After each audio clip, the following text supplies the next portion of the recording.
Do you remember the time, Mr. President?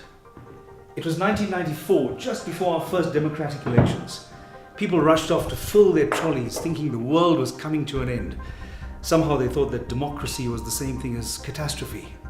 But why did they do that? What motivated that behavior? Was it greed? Was it fear?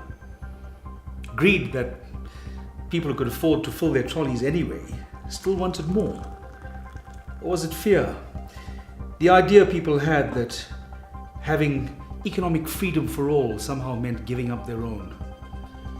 So when international companies exploit our talent and hold our creative economy to ransom, what they're saying is that their profit means more than our rights to self-determination.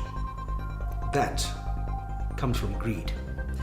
When you have organizations that deny actors royalty rights, rights we've never had before, rights that musicians have had in this country for over 50 years, what they're saying is that maybe some artists are more equal than others.